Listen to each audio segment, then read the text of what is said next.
va commencer. Merci tout le monde. Merci d'être ici. On a très hâte de commencer les discussions un peu plus techniques avec vous cet après-midi sur les cibles du cadre mondial. Pour ceux qui ne me connaissent pas, je m'appelle Rachel Lévesque. Je travaille au ministère des Relations internationales et de la francophonie et je n'aime pas prendre la parole en public. Donc, je vous remercie d'avance. Mais je suis très heureuse, par contre, d'être ici. C'est pour ça que j'ai accepté. Et je suis avec ma chère co-facilitatrice Awa de la FAO, avec qui on va former un duo cet après-midi, mais aussi dans la vraie vie grâce au projet SAGA avec le Québec et la FAO. Donc, on est très, très heureuse et on remercie aussi nos chers panélistes d'être avec nous cet après-midi. À vous tous pour votre présence. Au nom du ministère des Relations internationales, on est très heureux et très fiers de voir la réalisation de ce colloque avec l'Université Laval, le colloque Agriculture, Biodiversité et Sécurité alimentaire. Moi, j'ai commencé mon mandat au ministère avec la réalisation du premier colloque sur la sécurité alimentaire, les changements climatiques et la nutrition avec la FAO en 2017 à Québec. C'était le premier événement qu'on faisait et il a mené à des très belles collaborations, des projets porteurs, des échanges concrets, des avancées dans le milieu du climat et de l'agriculture. Donc, je suis vraiment confiante de qu'est-ce qu'on va faire ensemble dans les 3 prochains jours peut réellement être porteur et peut réellement être un vecteur et une voie pour renforcer le bris des silos entre l'agriculture, la biodiversité et la sécurité alimentaire. On a eu beaucoup d'échanges depuis ce matin qui ont servi à mettre la table. Donc, beaucoup de conférences introductives. On a entendu la voix des agriculteurs. On a entendu la voix de gens qui travaillent aussi dans le milieu de l'environnement. On a eu des présentations très intéressantes de la FAO et du secrétariat de la Convention sur la diversité biologique pour venir mettre la table. Et là, je pense qu'on est tous prêts, en fait, à commencer la partie préférée, qui est vraiment d'aller dans des échanges plus techniques sur les cibles du cadre mondial Kunming-Montréal qui traite plus particulièrement d'agriculture, puis de réfléchir ensemble aux faits, aux actions, aux exemples, aux défis, aux solutions, aux moyens de mise en œuvre. Donc, la session vraiment ici cet après-midi, c'est sur la résilience des exploitations et systèmes de production agricole face au changement climatique. Donc, elle focus spécifiquement sur la cible 8 du cadre mondial. La cible 8 du cadre mondial, je vais vous la lire une fois pour qu'on l'ait tous en tête. Donc, c'est atténuer les effets des changements climatiques et de l'acidification des océans sur la biodiversité et renforcer la résilience de celle-ci grâce à des mesures d'atténuation et d'adaptation, ainsi qu'à des mesures de réduction de risques de catastrophes naturelles, y compris au moyen de solutions fondées sur la nature et ou d'approches écosystémiques, en réduisant au minimum toute incidence négative et en favorisant les retombées positives de l'action climatique sur la biodiversité. Donc, vous avez tous compris de quoi on va parler cet après-midi, mais vraiment, c'est beaucoup de mots, beaucoup de termes pour dire qu'on va parler, en fait, des liens, c'est une cible qui traite là, des changements climatiques et de biodiversité. Donc, cet après-midi, on a les objectifs suivants. On veut identifier des exemples concrets de pratiques, d'approches, d'outils et d'instruments qui favorisent l'intégration des actions climatiques pour la biodiversité dans le secteur agricole. Je suis sûre que vous avez tous, et surtout nos distingués panélistes, des excellents exemples à venir mettre de l'avant. Et on veut identifier des recommandations concrètes sur les moyens de mise en œuvre dans le cadre mondial Kunming-Montréal que nous allons intégrer en fait dans la feuille de route de cet événement international qui sera en fait le véhicule avec lequel on ira porter nos recommandations très concrètes pour la suite des choses. Donc, la séance de cet après-midi va débuter par une table ronde avec notre distingué panel d'experts. Ensuite, on va mettre toute votre expertise à vous également à profit. On va avoir une séance de travail avec les tables rondes dans lesquelles vous êtes assises et où les panélistes viendront vous rejoindre. On pourra en ce moment-là répondre à des questions plus techniques ensemble. On aura un retour, en fait, en séance, une période d'échange avec le panéliste. tout ça en, en 1 heure et quelques. Et après, je vous promets, on s'en va au cocktail pour pouvoir continuer de faire les échanges. Donc, c'est vraiment, on a besoin de notre matière grise, mais la journée progresse très bien. Donc, voilà. Donc, je m'arrête maintenant pour laisser le plus de temps possible à nos panélistes. Puis, j'ai laissé Awa prendre la relève.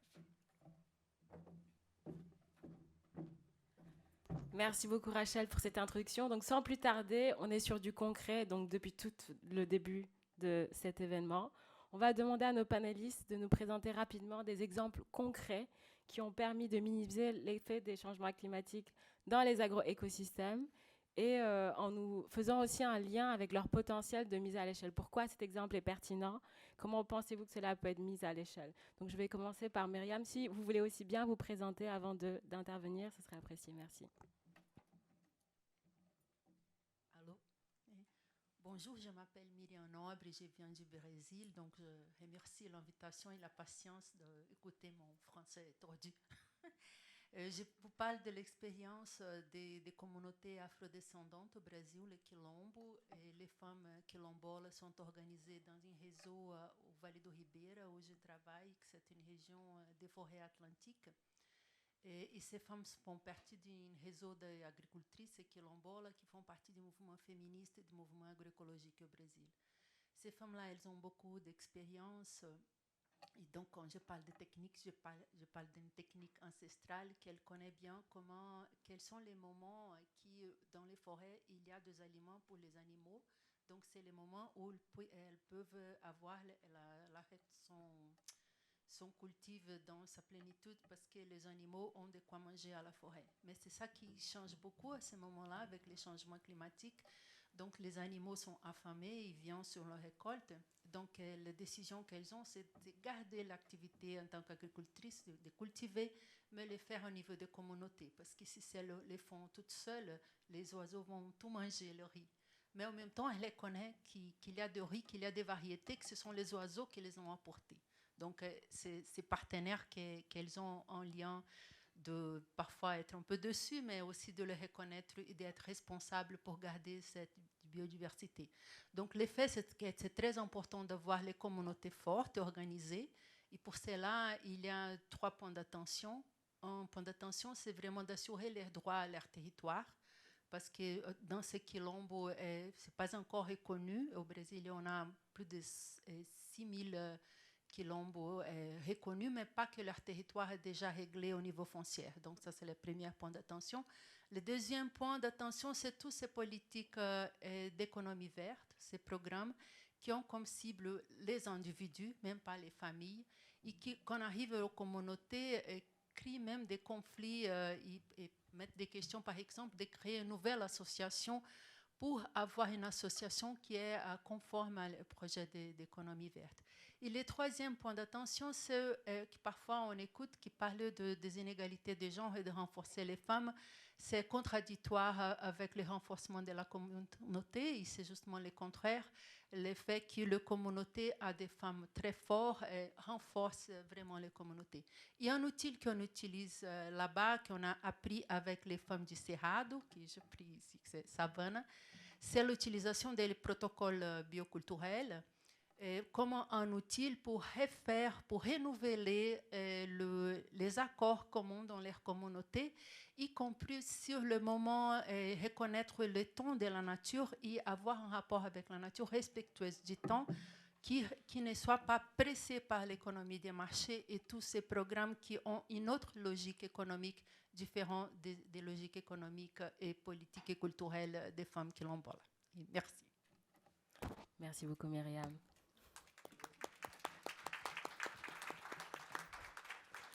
Donc, nous allons donner la parole à Mélanie. Je te rassure, Myriam, ton français est très bon.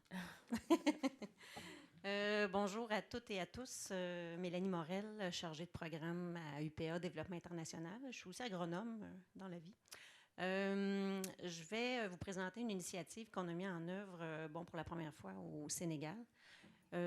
Tout d'abord, UPADI, UPA Développement International, est une organisation sœur issue de l'UPA, l'Union des producteurs agricoles du Québec. Donc, nos valeurs sont vraiment ancrées dans l'agriculture et l'agroalimentaire. UPADI, notre mission, c'est de soutenir l'agriculture familiale comme modèle durable, d'agriculture durable. Puis, comment on fait ça? Bien, c'est en soutenant des organisations professionnelles agricoles à développer leur agriculture, mais aussi à mettre sur pied des services collectifs forts. Donc, on est dans plusieurs pays, en Afrique de l'Ouest, dans les Caraïbes, Amérique latine, aussi en Asie maintenant, puis déjà depuis 30 ans. On a aussi nos partenaires en général, c'est des partenaires de longue durée qu'on accompagne là, depuis plusieurs années. Donc, en parlant du Québec, en fait, l'initiative que je vais vous présenter est vraiment inspirée de ce qui se fait déjà au Québec depuis des décennies. Le Québec, les producteurs d'ici sont vraiment reconnus pour être des gens qui innovent, qui n'ont pas peur d'essayer des choses. On dit qu'on apprend de nos erreurs. Donc, moi, je veux parler des clubs conseils en agro-environnement qui sont là depuis longtemps.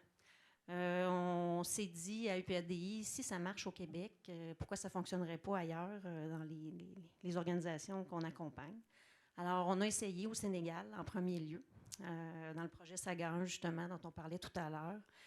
C'est 3 clubs qu'on a mis sur pied, qui fonctionnent toujours aujourd'hui. On en a mis 4 autres sur pied dans le cadre d'un autre projet qui s'appelait Décalsouf, qui veut dire redonner vie à la terre. Donc, jusqu'à maintenant, il y a 7 clubs qui roulent au Sénégal. Il y en aura 3 nouveaux bientôt. Puis, il y en a 3 qui sont en démarrage au Bénin. Donc, au niveau du potentiel de réplicabilité, on voit que c'est possible. Un club conseil, bien, pour ceux qui ne connaissent pas peut-être ce que c'est un club conseil, c'est un regroupement de producteurs et de productrices agricoles logés au sein d'une organisation professionnelle agricole. Ce club conseil-là, ces producteurs-là, productrices, sont appuyés par une équipe technique au Sénégal. Elles sont constituées d'un technicien ou d'un agronome, appuyés par 2 paysans formateurs, comme on appelle au Sénégal, qui sont là pour vulgariser, enseigner, former les producteurs et les productrices. Puis, le but de ces clubs-là, bien, c'est vraiment de travailler ensemble pour apprendre, pour co-créer, pour expérimenter et partager, diffuser. Parce que on le voit, lorsque les producteurs essaient dans leur parcelle pilote de nouvelles méthodes, de nouvelles pratiques, ça fait jaser dans le village. Alors, les gens viennent voir, puis ils veulent répliquer, ils veulent connaître. Fait que ça fait en sorte que ces bonnes pratiques-là se répandent. Les objectifs visés du club, bien, c'était de renforcer les capacités. On a livré avec les organisations professionnelles là-bas 8 modules de formation selon les besoins qui avaient été déterminés ou exprimés par les producteurs. Ça passe du compostage à l'agrométéorologie, aussi toutes les bonnes pratiques de conservation du sol et de l'eau. C'est très, très diversifié. Puis l'autre objectif aussi du club, c'était de renforcer les groupements paysans à mettre sur pied des services collectifs, des services conseils collectifs diversifiés selon les besoins des producteurs. Plusieurs co-bénéfices. En fait, qu'est-ce que ça donne tout ça? On s'est aperçu que du point de vue économique, bien, on a vu des rendements augmenter. On a aussi vu des réductions des dépenses par le fait même parce que c'est pas compliqué, hein, rehausser la biodiversité quand on y pense. Il faut juste revenir à la base. Puis le meilleur exemple de ça que je peux te donner, c'est la même chose ici au Québec. Dans le temps de mes parents, de mes grands-parents, tout le monde faisait du compost à la maison. Avec le temps, ça s'est perdu. On perd la base, on oublie d'où on vient souvent. Puis c'était la même chose au Sénégal. Les gens ne faisaient plus de compostage. Alors là, les équipes là-bas se sont mis à parler du compost, qu'on devrait réapprendre à faire du compost, que c'était bénéfique, qu'on pouvait utiliser les ressources locales, ça ne coûtait pas grand-chose, que ça pouvait rehausser la fertilité des sols parce que c'est vraiment un gros problème au Sénégal. La première année, il y avait beaucoup de réticence. Je dois l'avouer, là, les équipes en parlaient, disaient « Venez voir, c'est pas compliqué ». Puis, mais il y a eu juste quelques producteurs vraiment plus dynamiques qui se sont dit « Moi, je vais essayer, je vais essayer ». Puis ça a marché. Puis là, les autres venaient voir « Ah, hey, mon Dieu, il y a des beaux rendements, son champ est beau, wow, ça donne des résultats ». Fait que, on monte par l'exemple. Hein. Fait qu'ils ont vu que ça fonctionnait, alors les autres années, les autres producteurs du club se sont mis à copier, à faire la même chose, puis maintenant, c'est vraiment répandu. Dans les clubs, tous les producteurs productrices font du compost. Puis même, là, c'est rendu que ça se multiplie dans les villages avoisinants. Au niveau environnemental, réduction des intrants chimiques, certainement. Si les gens se mettent à faire du compost, bien, on délaisse les engrais chimiques. On a vu une amélioration de la santé des sols parce qu'on a pris des analyses de sol avant le démarrage du projet, puis en cours de route. Fait qu'on a pu comparer, en fait, au niveau des échantillons, les différences. Aussi, au niveau social, on a vu, avec toutes les formations, on a vu l'émancipation de plusieurs femmes, en fait, parce que dans les clubs conseils en santé des sols ou les clubs climat, comme on les appelle maintenant, c'est 50% de femmes, 50% d'hommes, et on inclut aussi la moitié de jeunes là-dedans, parce qu'on veut intégrer les jeunes de la relève. On entendait parler tout à l'heure Martin Caron et d'autres intervenants qui disaient que c'est difficile, hein, la profession d'agriculteur n'est pas valorisée. Bien, c'est la même chose au Sénégal. Donc, on s'est dit qu'on voulait intéresser les jeunes. Ils sont inclus dans les clubs. Grand potentiel de mise à l'échelle. Est-ce qu'il me reste du temps? Rapidement. Quand on commence à en parler, on n'arrêterait pas. Mais en fait, grand potentiel de mise à l'échelle, ça se fait au Québec. On l'a transporté au Sénégal. Ça fait encore des petits. C'est rendu au Bénin maintenant. Je pense qu'il n'y a pas de limite. Peut-être juste quelques petites contraintes, puis c'est peut-être des choses qui pourraient nous faire réfléchir. On sait qu'au Québec, les clubs agro-environnementaux sont subventionnés par l'État. Il y a une contribution de l'État, ce qui n'est vraiment pas le cas au Sénégal. Puis ça, c'est quand même un frein à la pérennité de ces clubs-là. On est à réfléchir. Déjà des petites solutions qui ont été mises en place au sein de quelques organisations professionnelles agricoles, mais c'est vraiment un des nerfs de la guerre là, pour la pérennité des clubs. Merci beaucoup, Mélanie. On va continuer la discussion autour des travaux de groupe. Plus tard. Donc, merci. Je vais passer la parole à Abou. Bonjour. Oui, merci Awa. Moi, c'est Abouba. Je suis conseiller en environnement et adaptation au changement climatique à l'ONG Sokodevi. Je suis basé au bureau du Sénégal en appui à quelques projets de Sokodevi en Afrique de l'Ouest. À mes heures perdues, je suis enseignant-chercheur, également auteur de quelques articles scientifiques parlant d'agroécologie, d'agriculture urbaine, de système alimentaire durable, mais également de l'analyse de l'évolution et de l'impact de l'érosion côtière au Sénégal. L'exemple que j'ai choisi de discuter avec vous, c'est vraiment montrer comment Sokodevi, c'est une ONG québécoise créée depuis 1985, créée par les coopératives québécoises pour montrer leur engagement à travers à aider les autres communautés dans le monde. Et nous, notre approche, c'est vraiment par les coopératives. Et l'expérience, c'est à partir de l'assurance agricole. À partir de l'assurance agricole, comment on peut appuyer et amener des avantages pour la biodiversité. Ce qu'on a fait au Sénégal, dans le sud du Sénégal, dans les régions de Kolda, Ziguinchor, Sédhiou et la région de Tambacounda, c'est qu'on a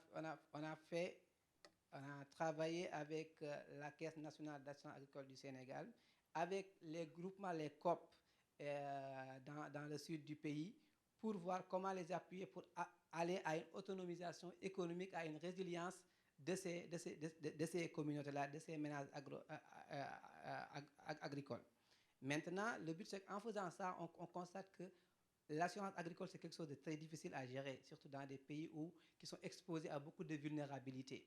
Et il n'y avait pas également un type de culture identifiée, des itinéraires identifiés pour permettre au service qu'on veut assurer d'avoir quelque chose de très clair. Sinon, ça devient difficile pour l'assureur. Et maintenant, l'approche a été de combiner ça, de travailler avec déjà les chercheurs, les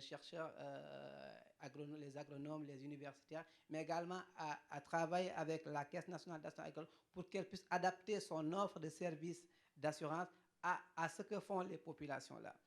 Mais d'abord, il fallait identifier les états. Donc, avant, il y avait dans toutes ces 4 régions-là des cadres de concertation qui regroupaient le monde du développement, mais qui ne se parlaient pas. Et chaque producteur, chaque groupe paysan, chaque lobby faisait ces types de cultures comme il voulait. Donc, les premiers cadres de concertation ont permis d'identifier pour chaque région des itinéraires techniques climato-intelligents adaptés au changement climatique, adaptés au contexte climatique de cette région-là, et enfin proposer ça à la Caisse nationale d'assurance agricole pour qu'elle développe un modèle de service d'assurance agricole parce que quand la pluviométrie n'est pas régulière, quand on peut être du jour au lendemain, on peut perdre sa récolte, ça devient difficile donc de parler de résilience.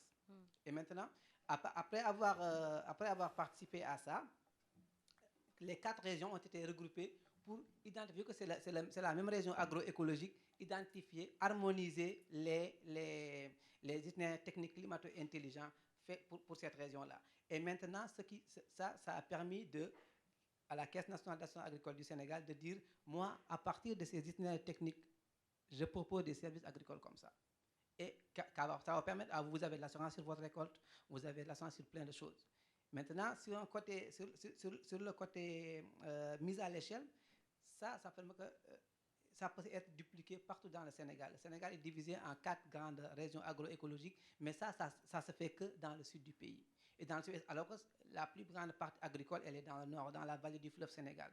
Et premièrement, ça apporte une chose, ça permet que en amont, il y a les itinéraires techniques là, on va former les populations et Socodevi, grâce à son approche coopérative, il y a ce qu'on appelle les champs écoles Socodevi.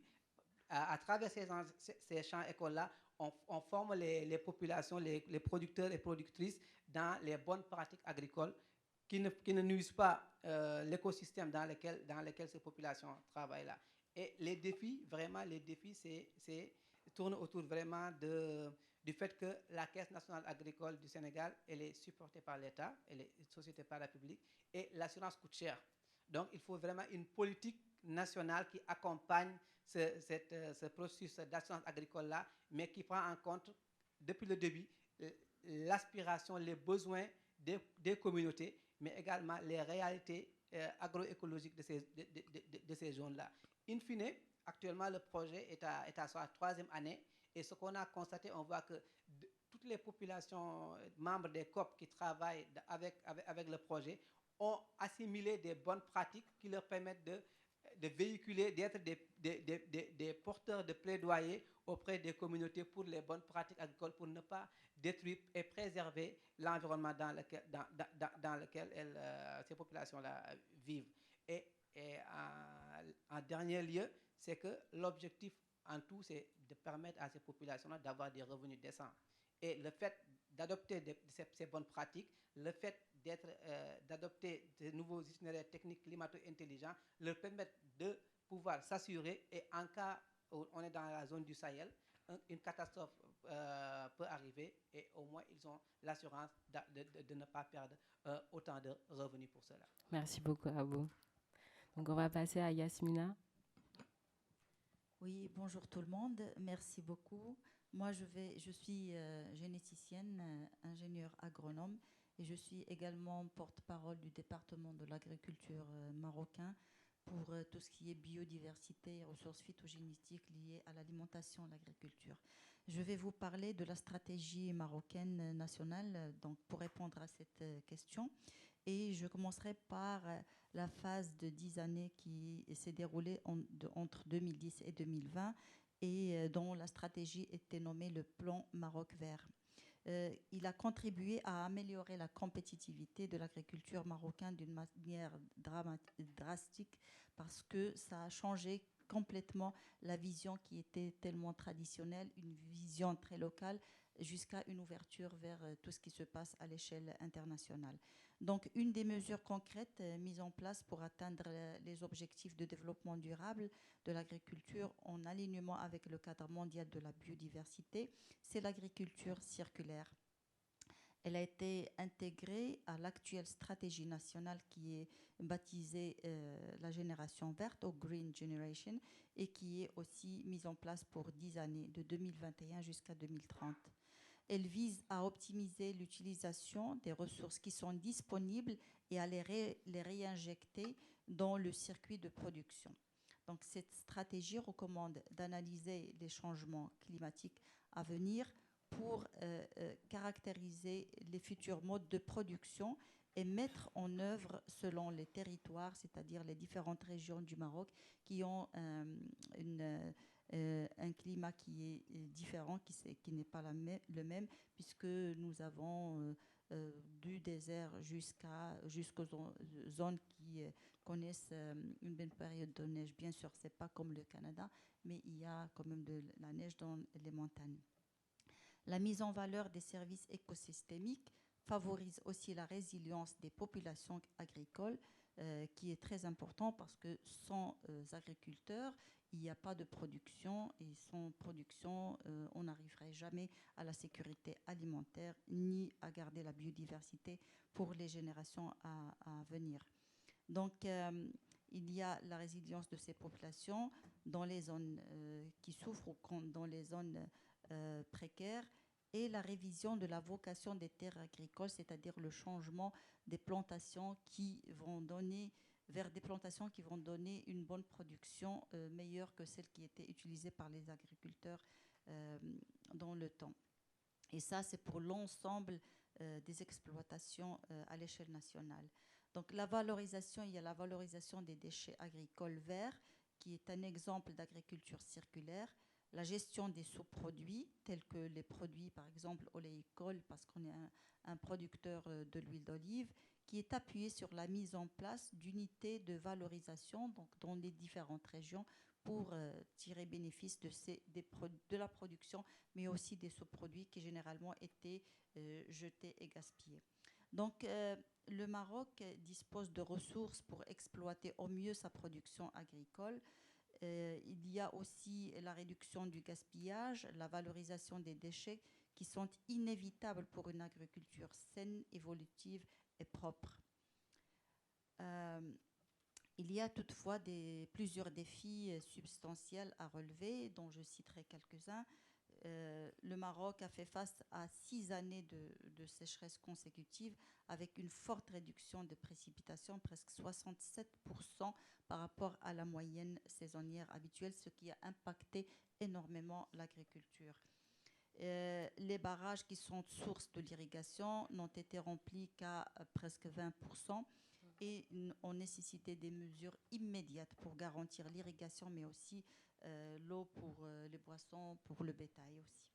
Le gouvernement a donc adopté des solutions pour répondre à cette crise par une stratégie de dessalement de l'eau de mer et ainsi la construction de nouvelles stations de dessalement, dont 7 seront construites d'ici 2027, pour diversifier les ressources en eau et pas être totalement dépendant de la pluie, pour garantir la stabilité des agriculteurs et des éleveurs, surtout dans les zones arides, dont l'impact de la sécheresse est très fort. Donc, c'est ainsi que le Maroc poursuit sa voie vers une agriculture durable, respectueuse de l'environnement, adaptée aux défis mondiaux de la biodiversité et du changement climatique, en harmonie avec les objectifs mondiaux de préservation et d'action contre les changements climatiques. Donc, les partenariats internationaux restent une voie incontournable vers une planète vivable et une biodiversité assurée pour les générations futures. Et merci. Merci beaucoup, Yasmina. Je vais passer la parole à Julie. Oui, bonjour. Donc, Julie Lafortune, je suis de la Chaire de recherche du Canada en économie écologique et de la Chaire UNESCO en évaluation socio-économique de la biodiversité.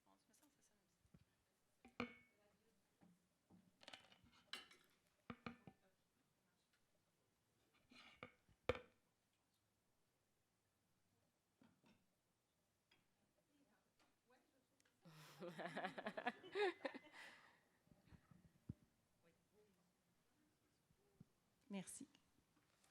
Oui, bon, donc la Chaire UNESCO en évaluation socio-économique de la biodiversité et des écosystèmes. Puis aujourd'hui, je vous parle d'un projet de recherche qu'on mène depuis déjà presque 2 ans en collaboration avec l'Union des producteurs agricoles, le Jour de la Terre Canada, nous, l'Université du Québec en Outaouais, qui rassemble plusieurs professionnels de recherche et étudiants là, de notre laboratoire, mais aussi de laboratoires d'autres professeurs à l'UQO et de la firme Habitat. Donc, c'est le projet Demain la forêt, infrastructure verte.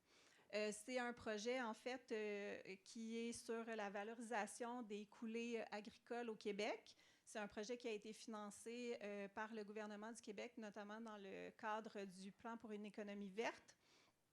Et donc, c'est un projet qui vise la restauration et le reboisement des coulées agricoles. Donc, les coulées agricoles, là, c'est des terrains qui sont en pente plutôt accentuée, qui sont en friche et qui sont non cultivables, qui sont souvent aussi à proximité de cours d'eau et qui donc offrent un potentiel intéressant pour des projets d'afforestation. Donc, l'objectif de ce projet-là, c'est vraiment de pouvoir étudier quel est le potentiel de ce type d'initiative au niveau de la séquestration carbone, mais aussi au niveau de tous les autres co-bénéfices, notamment au niveau, par exemple, de la limitation de l'exportation de l'azote et du phosphore vers les cours d'eau, la réduction de l'érosion, l'atténuation de l'établissement et la prolifération d'espèces exotiques envahissantes, par exemple. Donc, c'est vraiment, comme je le disais, un vaste projet là, qui combine à la fois des projets pilotes. Donc, on vise à reboiser, revaloriser 80 hectares de coulées agricoles au Québec. Donc, il y a tous ces projets pilotes-là qui ensuite sont étudiés par les équipes de recherche. Il y a différents aspects qui sont analysés à la fois au point de vue environnemental, mais aussi au niveau socio-économique et législatif. Donc, l'objectif, c'est vraiment de pouvoir évaluer l'impact qu'ont la mise en place de ces infrastructures-là pour atténuer les changements climatiques, mais aussi les autres co-bénéfices, comme je le mentionnais. Aussi, d'étudier l'adaptation des milieux aménagés face aux changements climatiques et aux aléas climatiques actuels et futurs. De déterminer quels sont les facteurs aussi de pérennité, en fait, d'implantation et de pérennité là, de ces aménagements-là. Afin d'être en mesure de pouvoir adapter là, les protocoles d'afforestation et puis de calculer, de voir aussi un peu au niveau des outils économiques puis de l'analyse coût-bénéfice, là, quel est le potentiel de mise à l'échelle là, et de financement de ce type d'initiative-là. Donc, on réalise ce projet-là à travers plusieurs activités. Il y a différents... pourquoi c'était intéressant de parler de cette initiative-là aujourd'hui, c'est parce que justement, il y a plusieurs défis, contraintes et opportunités par rapport à ce type d'initiative quand on sait que l'agroforesterie représente quand même un potentiel important là, au niveau de la lutte au changement climatique et du déclin de la biodiversité, mais on se rend compte qu'il y a quand même un manque au niveau des données empiriques sur l'efficacité de ce type de solution fondée sur la nature, notamment en contexte biophysique au Québec. Donc, l'objectif, c'est vraiment de pouvoir étudier, en fait, de voir quels sont les impacts réels à différents niveaux de ces aménagements-là, puis quels sont de tester différents protocoles expérimentaux aussi pour pouvoir voir quels sont en fait les meilleurs protocoles à pouvoir, les meilleures stratégies en fait de plantation à pouvoir mettre en place dans différents contextes environnementaux, par exemple à travers le Québec, puis de pouvoir en mesurer les impacts. Donc, on a vraiment toute une série d'activités qui sont réalisées par tous les partenaires là, en collaboration pour pouvoir s'assurer d'avoir les éléments clés pour pouvoir éventuellement effectuer une mise à l'échelle de ce type d'initiative. Donc, on a par exemple tout un protocole au niveau de l'identification puis la priorisation des coulées à travers le Québec. Donc, vraiment toute une méthodologie qui a été développée, un outil de cartographie. On fait aussi différents protocoles de plantation avec des plantations qui sont diversifiées au niveau spécifique et fonctionnel puis qui sont adaptées à leur environnement, donc pour voir lesquels réagissent le mieux puis offrent le meilleur potentiel en fait de séquestration, stockage carbone et autres co-bénéfices. On va ensuite de ça aussi évaluer la valeur de ces services. On va quantifier d'abord ces services écosystémiques-là, mais aussi évaluer en fait monétairement ce que ça peut représenter. On va également étudier tout ce qui est les leviers économiques et autres outils financiers pour voir, parce que là, comme je le mentionnais, ce projet-là est financé par le gouvernement, mais l'objectif éventuellement, ce serait de voir comment est-ce que ce type d'initiative-là peut mobiliser d'autres types de capitaux et être répliqué à plus grande échelle, soit par la création de valeur, en s'inscrivant par exemple dans le cadre des marchés de carbone et autres, donc de voir un peu au niveau notamment par une analyse coût-bénéfice aussi, comment ces projets-là peuvent venir s'inscrire au niveau économique. Au Québec aussi, il y a plusieurs considérations au niveau légal. Par exemple, au niveau de la conservation par rapport à la protection du territoire agricole. Comme c'était mentionné plus tôt aujourd'hui, là, il y a vraiment une forte intention de protéger les terres agricoles ici au Québec et c'est très bien, mais il faut essayer de voir aussi comment ça peut s'arrimer avec des objectifs de conservation, notamment par exemple par l'entremise de servitudes ou autres outils facilitants pour ce type de projet-là pour les producteurs qui souhaitent y participer et aller de l'avant. On étudie également les dynamiques sociales. Et il y a quand même plusieurs études là, qui documentent ça, mais afin de voir un peu quelles sont les dynamiques, les freins, les enjeux, les pistes de solutions qui peuvent favoriser aussi la mise en place puis l'adoption à plus grande échelle de ce type d'initiative-là. On sait qu'il y a plusieurs freins à l'heure actuelle là, pour les producteurs de prendre part à ce type de projet-là, par exemple dans le cadre de subventions gouvernementales, que ce soit au niveau bureaucratique, la durée des programmes, les frais qui sont relatifs à l'entretien dans le temps, etc. Donc, c'est tous des éléments qu'on va venir étudier. Puis finalement, c'est d'identifier vraiment tous les paramètres techniques et scientifiques qui permettraient, comme je le mentionnais plus tôt, de répliquer à plus grande échelle ce type de projet-là. Quels sont tous les éléments qui favorisent en fait l'implantation des arbres, la survie, la croissance dans le temps et le meilleur potentiel, à la fois au niveau du bilan carbone, mais aussi au niveau de tous les autres co-bénéfices. Donc, comme je l'ai mentionné, c'est un projet qui est en cours en ce moment. On n'a pas les résultats finaux. C'est un projet qui devrait se terminer en 2025. Mais on risque d'avoir des résultats qui vont être très intéressants à ce niveau-là pour voir tout le potentiel de ce type de projet puis les possibilités de mise à l'échelle là, au Québec et ailleurs. Merci beaucoup, Julie. Donc, des solutions existent au niveau communautaire, au niveau des groupements de producteurs, au niveau politique et aussi au niveau de la recherche. On investigue plus comment mettre à l'échelle, comment financer. Donc, on va vous inviter à discuter en groupe autour des tables où vous êtes déjà assis en 20 minutes. On veut savoir un peu plus on veut vous entendre sur les opportunités, les défis, les compromis à envisager pour la mise à l'échelle. Également, quelles sont vos recommandations pour les politiques qui sont en charge de créer un environnement plus favorable pour mettre à l'échelle ces solutions. Donc, on veut vous entendre, avoir vos idées un petit peu. Et on reviendra après 20 minutes dans une session plénière de questions-réponses. Merci. Donc, on va inviter aussi nos panélistes à rejoindre les tables de leur choix pour faciliter les discussions.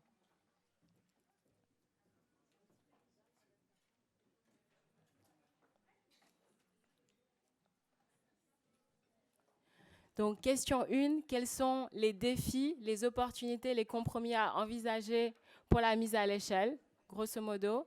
Et la question 2, c'est plutôt vos recommandations pour les politiques. Donc, comment mettre, pour les politiques et les instruments, comment favoriser le plus possible un environnement qui va permettre de mettre à l'échelle ces solutions. Donc, on a aussi quelques sous-questions. Donc, si vous avez le temps, essayez de couvrir. Mais voilà, vraiment, je vous donne les deux grandes lignes là pour aller de l'avant.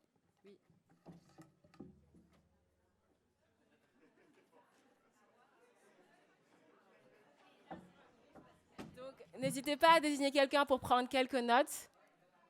Oui. Et aussi une personne qui va pouvoir restituer rapidement là, lorsqu'on revient en plénière. Parfait. Donc, on va faire le retour en séance.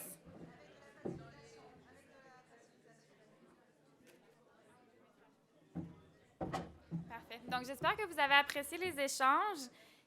On va faire la restitution.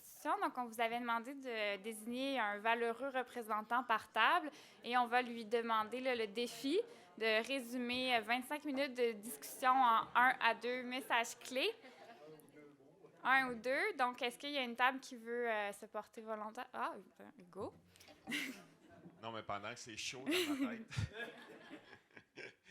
Ben nous, c'est allé là, vraiment dans plusieurs directions, mais on est même retourné dans l'époque de la Grèce antique avec les chevals de Troie.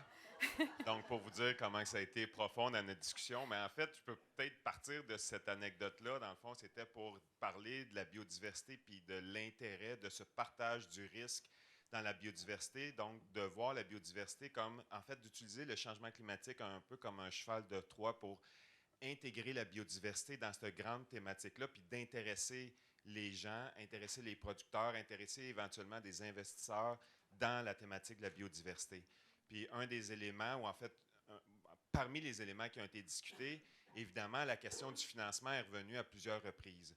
Donc, comment assurer le financement du risque que prennent les producteurs et productrices dans l'amélioration, dans les changements de pratiques. Puis un consensus qui semblait se dégager du groupe, c'était qu'il y ait un partage de ce risque-là et que ça vienne pas juste de l'État, ça peut venir de l'État dans certains projets pilotes, dans certaines interventions pilotes, mais qu'après ça, le financement soit partagé à travers différents acteurs, que ce soit à travers le marché, que ce soit à travers des mécanismes de taxation qui pourraient venir appuyer les producteurs à réduire le risque, qui sont, eux, souvent les premiers sur la ligne de front, la ligne de mire, à prendre l'ensemble de ces risques-là.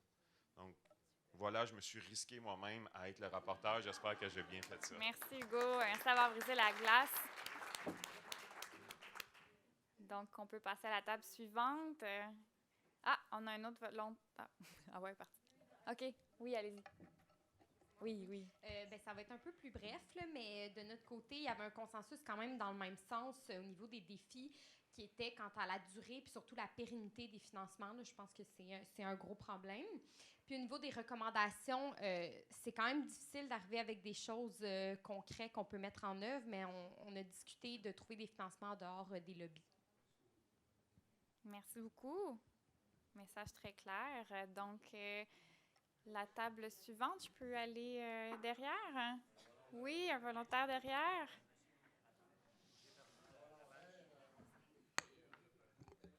Allez-y. Il marche-tu? Oui. Oui.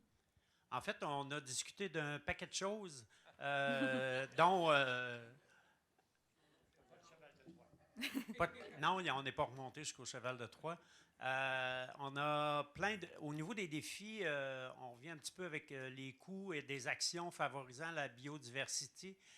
Ça ne peut pas être sur le dos de seulement les producteurs. Donc, un petit peu dans la lignée de l'intervenant précédent, il faut vraiment que ça soit partagé avec plein d'organismes, incluant l'État, etc. Parce qu'on avait souligné aussi qu'il y a certaines actions qui sont à coût nul pour le producteur. C'est probablement par ceux-là qu'on devrait commencer parce que c'est un petit peu plus facile à vendre comme action, mais ce n'est pas toutes les actions qui sont à coût nul ou qui apportent des bénéfices aux producteurs. Donc, il faut absolument avoir l'intervention de Dieu sait où, là, mais faut que peut-être qu'il y aurait des philanthropes aussi qui seraient intéressés à mettre de l'argent dans ce genre de projet-là, et ce serait très bien. Et au niveau des compromis, il faut impliquer toute la population, l'État, les promoteurs immobiliers, bref, tout le monde. Et l'étalement urbain est un obstacle. Et dans l'assurance agricole, les défis se trouvent dans le caractère assez pauvre des producteurs pour pouvoir prétendre à une assurance dans certains pays. Au Québec, au Canada, les fermes de proximité, oui, c'est vrai. Mais on le voyait moins ici, mais ça existe un peu partout à différents niveaux. Merci beaucoup. C'est des très bons compléments. On commence à avoir des liens entre les différentes discussions. On peut passer peut-être à la table derrière ou Awa? Ici? Oui, OK, parfait. OK. Donc, pour la première question, dans le fond, les deux éléments qui sont ressortis, c'est une continuité au niveau des projets, donc notamment au niveau du financement, comme ça a déjà été mentionné. Là, souvent, il y a des projets qui sont sur des durées de 3 ans, ce qui ne permet pas là, de pouvoir s'inscrire dans la durée puis dans la pérennité de ces projets-là, mais aussi pour pouvoir capitaliser puis faire un peu de la rétroaction là, en fait, sur des pratiques ou des initiatives qui sont mises en place, pouvoir étudier réellement les résultats, les retombées, puis capitaliser ensuite sur ces données-là. Puis aussi sur l'importance de pouvoir impliquer aussi tous les acteurs dans les discussions, ça a été mentionné là, qu'il y a parfois certains acteurs qui peuvent être marginalisés dans le cadre de certaines discussions. Donc, vraiment de pouvoir bénéficier là, de toutes les expertises, que ce soit au niveau pratique sur le terrain ou au niveau plus scientifique, gouvernemental et autres, que tout le monde puisse se mettre ensemble pour capitaliser sur ça. Puis, pour le deuxième élément, bien, il y a différents éléments qui ont été mentionnés, mais notamment le fait qu'il y ait un accompagnement du service conseil de la formation concrète pour les producteurs pour pouvoir faire atterrir ces instruments et ces politiques-là, les cibles qui sont visées notamment à l'international, mais aussi, comme ça a déjà été mentionné, je pense le fait qu'il y ait des bénéfices aussi concrets pour les producteurs aussi qui sont souvent mis à profit là, pour réaliser ces différentes initiatives-là. Donc, je dirais que c'est pas mal les éléments qui sont ressortis. Merci. Merci beaucoup. Donc, encore une fois, là, beaucoup de pérennité, implication des parties prenantes, avoir des bénéfices concrets. Donc, on voit qu'on a échangé beaucoup sur des idées similaires. On va poursuivre au fond. Allô, oui, allô? Mélanie? Oui, je peux y aller. Bon, nous aussi, on a beaucoup discuté. Ça allait dans tous les sens, mais super intéressant. On a parlé, entre autres, du programme ALUS au Québec. J'ai aimé le résumé. On cultive la nature. Donc, c'est des projets qui favorisent la biodiversité, visite de ferme, bandes riveraines, protection des oiseaux, etc. Avec un paiement annuel là, émis aux producteurs. Ils fournissent aussi l'entretien. Fait que c'est des incitatifs vraiment intéressants pour les producteurs, qui sont au cœur là, des décisions aussi. C'est eux qui décident des priorités des projets. On a aussi parlé des clubs conseils, donc des services conseils agricoles. On a dit que ça n'a pas de prix, c'est essentiel. Ce qui est vraiment apprécié par rapport à ça au Québec, en tout cas, c'est que c'est des services qui sont non liés. On n'a rien à vendre. On est vraiment là pour donner des conseils pour la production. On a aussi discuté d'un exemple d'Haïti que je trouvais intéressant. En fait, ils forment de jeunes ambassadeurs qui, eux, ensuite vont accompagner les agriculteurs à adopter des bonnes pratiques, mettre sur pied des coopératives, aussi des initiatives en transformation. Ça a déjà été mis à l'échelle dans d'autres départements, donc on voit que ça fonctionne, qu'il y a vraiment un bon potentiel. Puis on a aussi mentionné que l'État ne sait rien de tout ça. Donc, c'est vraiment des initiatives locales qui ont pris naissance dans les communautés. On parlait des combits. Ça m'a fait penser aux corvées dans les villages au Québec. En fait, on sonne la cloche ou on fait un appel, puis les gens viennent. En fait, c'est un exemple de solidarité. Ils viennent faire des corvées en chantant, puis tout le monde met la main à la pâte. Peut-être qu'on pourrait s'inspirer de ce genre d'exemple. Quoi d'autre? On a aussi un exemple du Bénin où là, on est en contexte culturel différent, où il y a les leaders traditionnels, spirituels qui... c'est une façon de protéger la forêt, en fait. Peut-être que mon camarade pourrait mieux expliquer que moi, mais on parle de fétiche aussi. Donc, les jeunes ou les personnes n'osent pas aller dans la forêt si tu n'as pas la permission. Donc, ça fait en sorte de protéger les forêts. Les gens sont moins enclins à les couper. Quoi d'autre? Il y avait beaucoup de choses. On a aussi, en terminant, on a parlé des assurances récoltes qui coûtent cher puis qui ne compensent pas non plus à la hauteur des dégâts. Puis on sait que ça ira pas en s'améliorant là, avec les changements climatiques. Je crois qu'il va y avoir de plus en plus de dégâts. Donc, l'importance vraiment de peut-être améliorer les programmes d'assurance récolte. Voilà. Merci beaucoup. Beaucoup d'exemples concrets pour appuyer les discussions. Là, je m'excuse, la colonne devient un défi.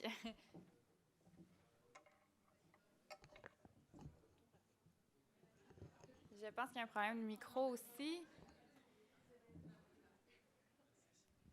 Allô, donc nous on a principalement parlé de solidarité entre producteurs, donc de collaboration horizontale entre les producteurs. On parle de coopératives, syndicats, réseaux informels, laboratoires vivants, communautés de pratique, mentorat, l'importance de renouveler cette dynamique de solidarité entre les producteurs et que les instruments qui viennent soutenir cette dynamique de solidarité, à travers laquelle se partagent les bonnes pratiques agro-environnementales de préservation et de gestion de la biodiversité, avec ces réseaux de solidarité qui sont renouvelés, on développe des instruments publics, collectifs, des services qui sont flexibles et adaptés au contexte local. On parle d'accompagnement technique des agronomes, des clubs conseils, de recherche et développement, d'assurance récolte. Donc solidarité, puis des services qui sont adaptés aux réseaux de solidarité existants. Merci. Je vais vous laisser continuer. Je vais vraiment... Ah oui, ici. Oui. Ah, vous m'entendez? Alors, nous, notre expression clé, c'était partir par la base, autant au niveau biophysique qu'humain. Donc, au niveau biophysique, on parlait de la santé des sols, donc la biodiversité dans les champs.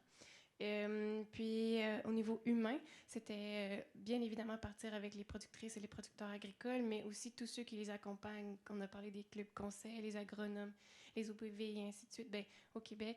Puis, on s'était dit que souvent, ces personnes-là qui ont ce rôle-là de jouer d'intermédiaire et faire des compromis, comprendre les intérêts des productrices et producteurs agricoles, c'était souvent des femmes, autant en France qu'au Québec, que sûrement ailleurs. Donc, ça permettrait de répondre à toutes les questions en même temps. Merci.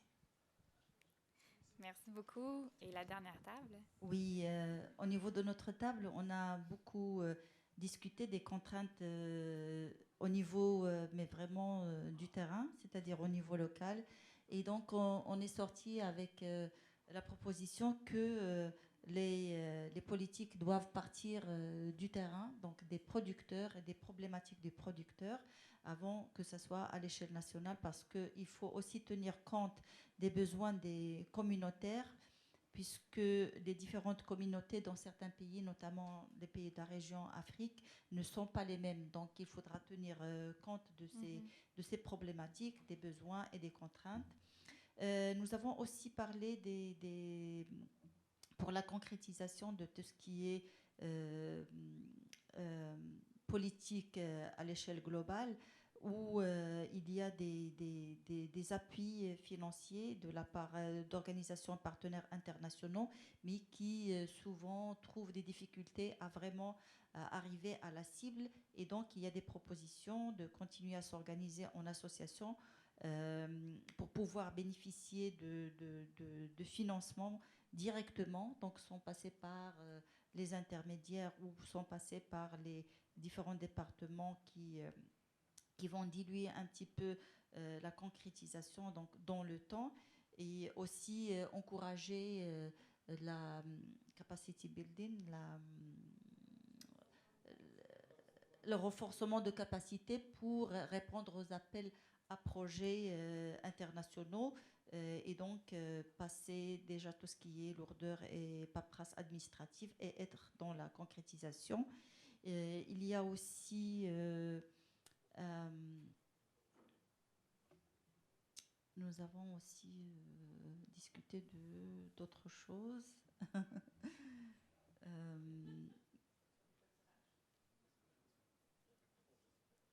Pardon.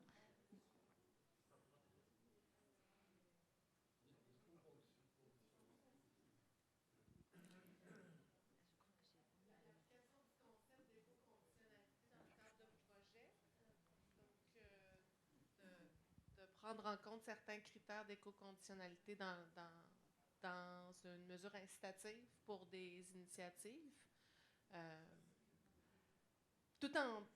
On a quand même insisté aussi sur le fait que c'est une solution, mais qui devrait être mesurée et suivie de manière presque constante parce que les mêmes conditions avec les changements climatiques et tout le reste ont tendance à évoluer rapidement.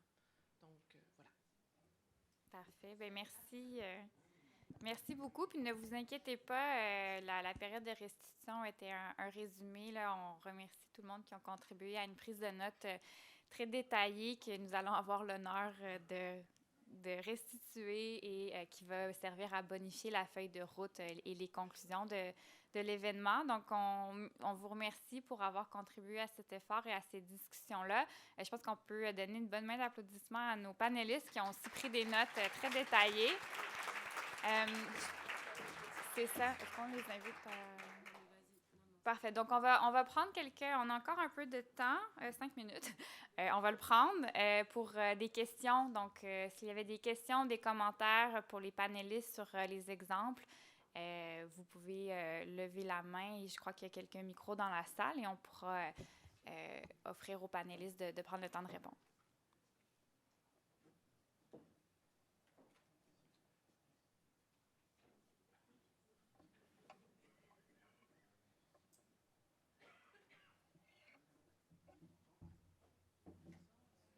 Je pense que le micro fonctionne.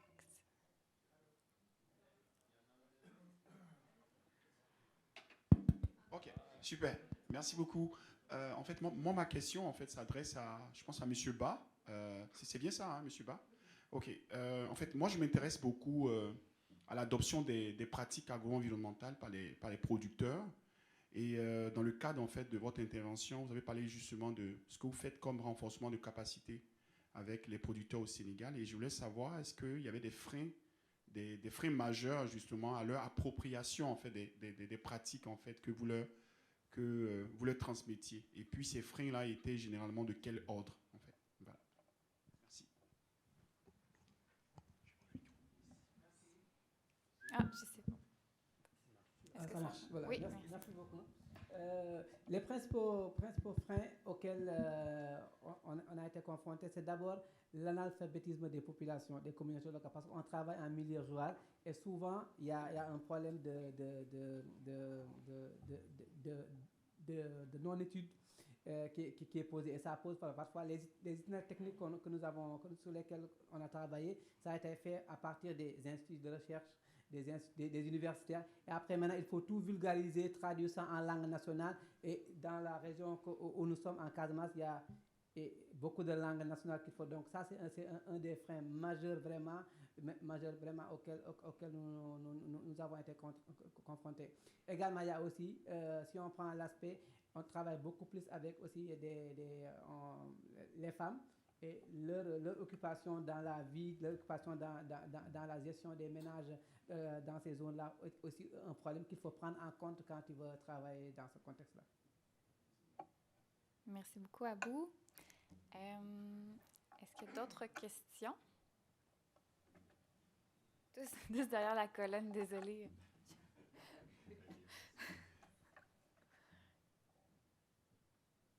Merci. Moi, j'aimerais savoir comment ces itinéraires climato-intelligents, comment vous les avez conçus, d'abord, sur le plan expérimental, et ensuite, comment vous avez fait pour les faire accepter?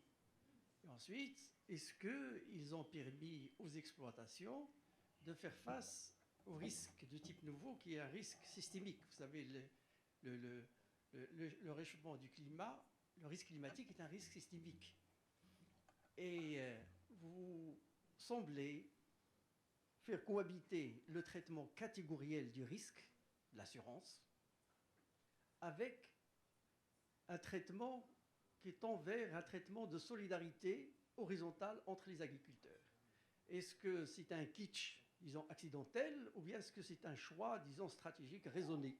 Merci. Sacrée question. Hein? Bon, je dirais,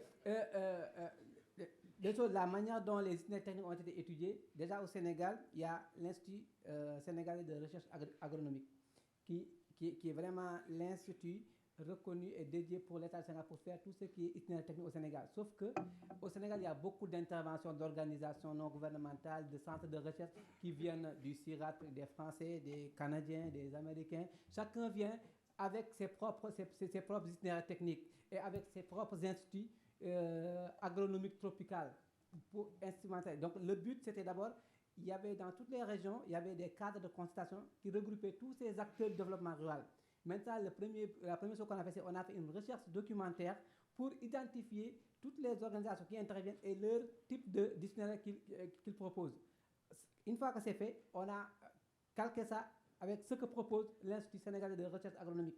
Et maintenant, l'expérimentation faite par l'Institut sénégalais de recherche agronomique dans ces laboratoires a permis d'aller avec les populations jusqu'à identifier ça. C'est un type d'itinéraire technique climato-intelligent adapté à la région dans laquelle nous sommes. Par contre, vous l'avez dit, ce n'est pas qu'on a un itinéraire technique climato-intelligent qu'on va réussir. Il y a aussi la pratique tous les jours. C'est pour ça on a accompagné ça des formations dans les champs écoles qui permettent maintenant, c'est pas, on n'a pas 100%, on va dire 100%, on est sûr qu'ils vont faire, mais une fois que c'est intéressant pour le producteur c'est quelqu'un de très intelligent, une fois que ça lui rapporte, il va adopter ce type de pratique-là. L'autre question... Non, pas encore. On est juste à 3 ans de projet. On ne peut pas, pour l'instant, sortir des données factuelles pour aller vers cette généralisation-là.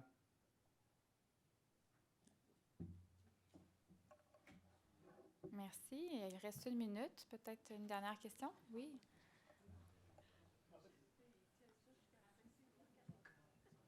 Peut-être vous pouvez aller au micro. Juste ici. Merci. En fait, je voudrais poser la question à la dame, la représentante de UPA. En fait, j'ai bien suivi sa présentation. Elle parle souvent de compost au Sénégal. On sait bien qu'au Sénégal, pour faire le compost, il faut de l'eau. Il faut également qu'il y ait une matière organique disponible et en même temps la pénibilité. Vu que c'est une technique qui est longuement pratiquée au Sénégal et que l'adoption posait problème, comment vous avez fait pour arriver à faire de telle sorte que les populations arrivent à l'adapter? Merci.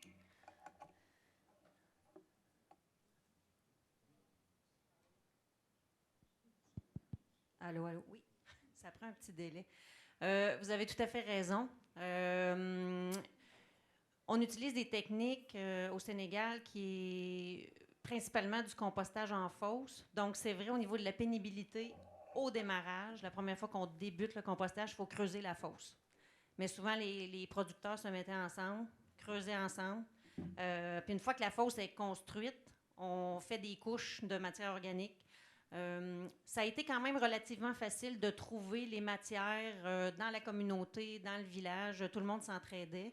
C'est des résidus de récolte, c'est des fientes d'animaux, bon, les recettes typiques de compostage. Ça a été relativement facile de trouver les matières. Puis avec le compostage en fosse, en fait, pourquoi ils font ça comme ça au Sénégal? C'est surtout justement à cause de la rareté de l'eau. Donc, puisqu'on fait du compostage en fosse, ça permet vraiment de garder l'humidité, de ne pas perdre, que l'eau ne s'évapore pas finalement trop rapidement. Voilà. Merci beaucoup. Donc, encore une fois, je pense qu'on peut remercier chaleureusement Myriam, Julie, Abou, Yassina et Mélanie. Et merci à vous tous pour les discussions très intéressantes. Et sur ce, cela clôt notre séance de fin de journée. Et je vous invite tous à vous diriger vers l'endroit où est-ce que vous avez déjeuné pour le cocktail pour les participants. Merci beaucoup.